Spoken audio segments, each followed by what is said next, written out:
One of the reasons I like answering questions is they prompt me to look at things I hadn't thought about before. Take, for example, the recent request I had to review the Federal Tort Claims Procedure. While I review lawsuits regularly here, I'd never taken the time to look at this particular legislation. So we'll do so next on the Constitution Study.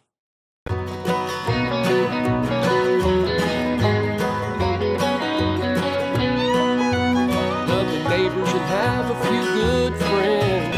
Every day we're everyday Americans.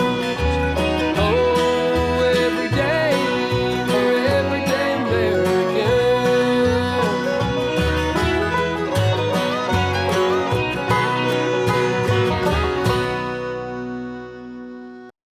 Hello there, everyday Americans. Paul Engel here with the Constitution Study, where we read and study the Constitution, teach our next generation to be free. I'm glad you could join me today.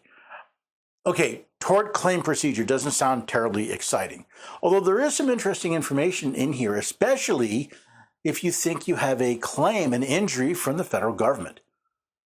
I'm going to talk more at the end about the website and other ways you can support the work that we're doing here, but take some time. Let's look into these federal tort claims and what's the procedure for them and why is it important? Let's start with defining the term tort. From Webster's 1828 dictionary, we find that a tort is, in law, any wrong or injury. Torts are injuries done to the person or property of another as trespass, assault and battery, defamation, and the like. So a tort is a wrong or an injury, a grievance, you might say. Now, hopefully that comparison should remind you of the First Amendment, which reads, Congress shall make no law abridging the right of the people to petition the government for a redress of grievances. Tort technically is the wrong or injury, while tort claims refer to the seeking of redress of that grievance. The Federal Tort Claims Procedures is the statutory law Congress passed to regulate tort claims against the federal government. The procedures used for the federal tort claims are contained in Chapter 171 of Title 28 of the United States Code. After the definitions, the law starts with what are called administrative adjustments.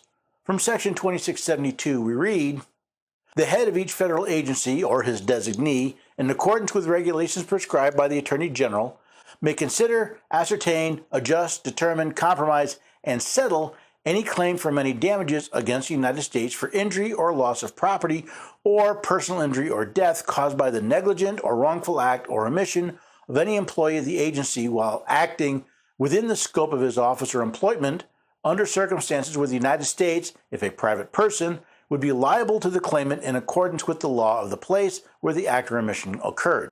Section 2672 basically says that the head of each federal agency can settle claims for money damages against the United States for injury, loss, or even death.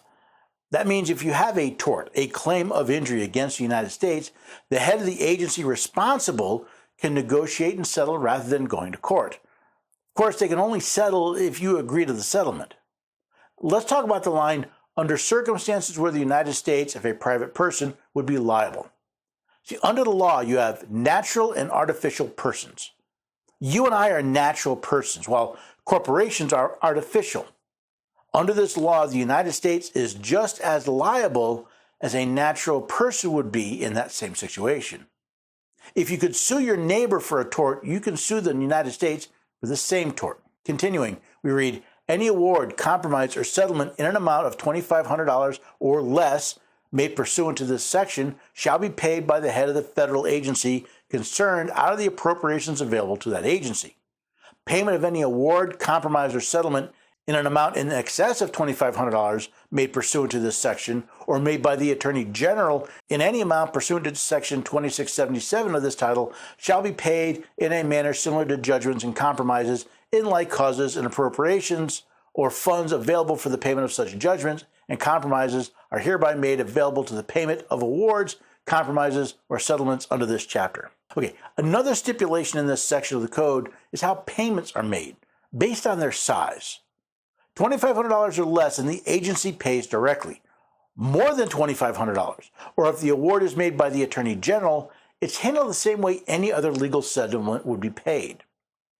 Section 2673 of the Act reads, the head of each federal agency shall report annually to Congress all claims paid by it under Section 2672 of this title. stating the name of each claimant, the amount claimed, and the amount awarded, and a brief description of the claim. See, Congress holds the power of the purse, or as Article 1, Section 9 states, no money shall be drawn from the Treasury but in consequence of appropriations made by law, and a regular statement and account of the receipts and expenditures of all public money shall be published from time to time. Even though an agency head may pay a claim of $2,500 or less out of its existing appropriations, they still have to report to Congress on the expenditure so they can be properly published. Next, in Section 2674, we read, the United States shall be liable respecting the provision of this title relating to tort claims in the same manner and to the same extent as a private individual under like circumstances, but shall not be liable for interest prior to judgment or for punitive damages. As stated before, the United States is just as liable to tort claims as a private individual. However, it cannot be liable for interest prior to judgment. Considering that civil cases against the United States can take years to be decided, this said interest could add up to quite a lot of money. What this means is that the United States pays no price for delaying or otherwise slowing down the judicial process. I wonder if the reciprocal law is in effect. If the United States sues you, are you liable for interest prior to judgment? Also notice, this claims that the United States is not liable for punitive or punishing damages. We'll get into that a bit more later. If, however, in any case wherein death is caused, the law of the place where the act or omission complained of occurred provides or has been construed to provide for damages only punitive in nature, the United States shall be liable for actual or compensatory damages measured by the pecuniary injuries resulting from such death to the persons respectively, or whose benefit the action was brought in lieu thereof. Now, if the claim involves a wrongful death where the injury happened matters, if that location only allows for punitive or injury damages, the United States shall be liable for the actual or compensatory, the replacement damages. Those damages are to be measured by the pecuniary or monetary injuries resulting from the death, but only in a situation where there's a death and punitive damages are the only thing that's available. With respect to any claim under this chapter, the United States shall be entitled to assert any defense based on judicial or legislative immunity which otherwise would have been available to the employees of the United States whose act or omission gave rise to the claim, as well as any other defense to which the United States is entitled. The United States is entitled to assert any defense based on judicial or legislative immunity available to an employee of the United States. Now, legislative immunity comes from Article 1, Section 6, which reads, the senators and representatives, for any speech or debate in either house, they shall not be questioned in any other place. You cannot sue a senator or representative for what they say in either house. Similarly, judicial immunity protects judges from suits for their judicial acts. Now, there's just one problem with this section of the law. There is no constitutional authority for judicial immunity, and legislative immunity is limited to senators and representative speech and debate. So the United States does not have legislative or judicial immunity, and neither do any of its employees. Speaking of constitutional issues, with respect to any claim to which this section applies, the Tennessee Valley Authority shall be entitled to assert any defense which otherwise would have been available to the employee based upon judicial or legislative immunity, which otherwise would have been available to the employee of the Tennessee Valley Authority whose action or omission gave rise to the claim, as well as any other defense to which the Tennessee Valley Authority is entitled under this chapter. The Tennessee Valley Authority, or TVA, is an unconstitutional, federally owned power corporation. It should surprise no one that Congress tries to protect its illegal creation with such language. Before a person takes the United States to court, Congress wants them to at least attempt to resolve the issue with the offending agency directly. An action shall not be instituted upon a claim against the United States for money damages for injury or loss of property or personal injury or death caused by the negligent or wrongful act or omission of any employee of the government while acting within the scope of his office or employment, unless the claimant shall have first presented the claim to the appropriate federal agency and his claim shall have been finally decided by the agency in writing and sent by certified or registered mail. The failure of an agency to make final disposition of a claim within 6 months after it is filed shall, at the option of the claimant any time thereafter, be deemed a final denial of the claim for the purposes of this section. The provisions of this subsection shall not apply to such claims as may be asserted under the Federal Rules of Civil Procedure by third-party complaint, cross-claim, or counterclaim. First, a person has to present their claim to the appropriate federal agency. As one might expect, the agency may find reason to, delay their response to some of these claims. That's why there's a 6-month time limit before a de facto denial takes effect. Now, what would legislation about holding government actors accountable be without a series of exceptions? The provision of this chapter and Section 1346B of this title shall not apply to any claim based on an act or omission of an employee of the government exercising due care in the execution of a statute or regulation, whether or not such statute or regulation be valid, or based upon the exercise or performance of the failure to exercise or perform a discretionary function or duty on the part of the federal agency or an employee of the government, whether or not the discretion involved be abused. So a government actor who's executing an invalid law or regulation cannot be sued under this act. Now, on the one hand, if the government employee has been told what they're doing is legal, I can understand this. Still, don't government employees have a duty to support the Constitution? Shouldn't they be held accountable for their unconstitutional acts, even if the law says it's okay? Any claim arising out of the loss, miscarriage, or negligent transmission of letters or postal matter. You cannot sue the United States for the failures of the Postal Service. Any claim arising in respect of the assessment or collection of any tax or custom duty, or the detention of any goods, merchandise, or other property by any office of customs or excise or any other law enforcement officer, except that the provisions of this chapter in Section 1346B of this title apply to any claim based on injury or loss of goods, merchandise, or other property, while in the possession of any officer of customs or excise or any other law enforcement officer.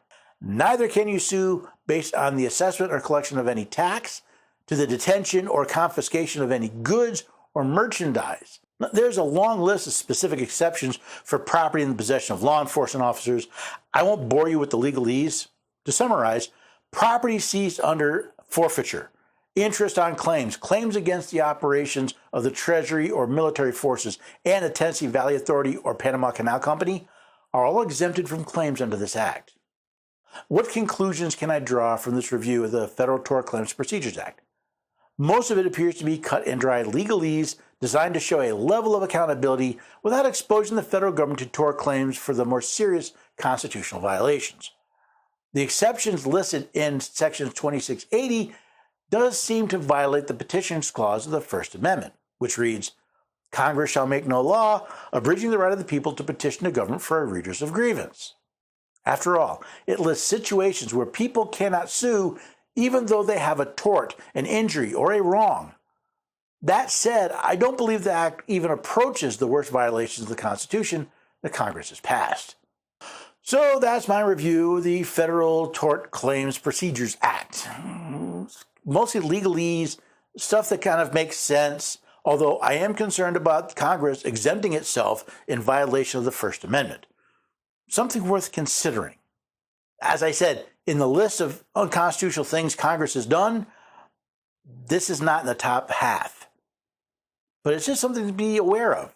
I mean, obviously, if you have a tort, if you have a claim against the United States, and this law is preventing you from following it, you could certainly challenge it under the First Amendment, since Congress made this law that said you can't sue somebody for damages caused even for implementing an unconstitutional law or regulation. Certainly seems to be a problem there to me. For the rest of it, I hope it answered the question. As I said, I like questions because questions get me to look at things I might otherwise not have. I probably never would have looked at this if someone hadn't asked a question. Which reminds me, if you want to ask a question, if you'd like me to review something, or you have a case or some other thing you want me to talk about, well, go to constitutionstudy.com/questions and simply ask. I just name, email address, and then ask your question. I also answer questions on the radio program. You can hear that on America Out Loud. And if you'd like me to answer a question there, there's a checkbox for that. But I think questions are vitally important. Questions are how we learn. And don't worry, to me, there are only two stupid questions in the world. The one you don't ask, and then the one you ask 3 times. If you don't know, ask. I'm not going to embarrass somebody because they're not as familiar with constitutional issues as I am. I've spent years studying this. If you ask, all I ask is that you listen and learn. To ask me the same question over and over again, you're not paying attention, that to me is a foolish question. There's a lot of ways you can learn. One way you can learn is a study guide. I found this course called The Miracle of America. It's really cool. It deals with our history leading into and continuing through the constitutional period. Now, I made a deal with the owners to get you a free lesson. So if you go to constitutionstudy.com/1776 study guide, you can check out the course, but you can also enroll for a free lesson. It's a lesson on God's natural law. Absolutely free. If you like it, you can buy the entire course for just $17.76. But it's worth giving it a try, and it's worth trying the free, even if you decide not to buy it in the long run. So again, the website is constitutionstudy.com/1776 study guide. I think you'll like it. You get a downloadable PDF. You can watch a video. You can listen to it on audio. I think you'll like it, and I think you'll find it worth paying that $17.76 to get access to the full course. There are a lot of things you can do to defend your rights, one of which includes using your cell phone. Patriot Mobile is America's only Christian conservative wireless provider, and they believe what we believe. They support our rights protected by the Constitution. Freedom of speech, freedom of religion, the right to life. They help support those organizations that are protecting those rights, those ideas. So when you get your cell phone service, your wireless service from them, you're helping support people that are protecting our rights as opposed to others which may be out to destroy our rights. If you join today, use the code Constitution at checkout, you'll even get free activation. So the website is patriotmobile.com/Constitution. Be sure to use the code Constitution at checkout to get free activation. You can also just share the work we're doing here. Share links to this episode, to the articles, to the web page, or just share. Sharing is one great way to let other people know that there's a service out here called the Constitution Study to help you read and study the Constitution and teach your rising generation to be free, to help you prepare to defend and assert your rights. Also, maybe you'll bring someone along and join us here the next time for the Constitution Study. Love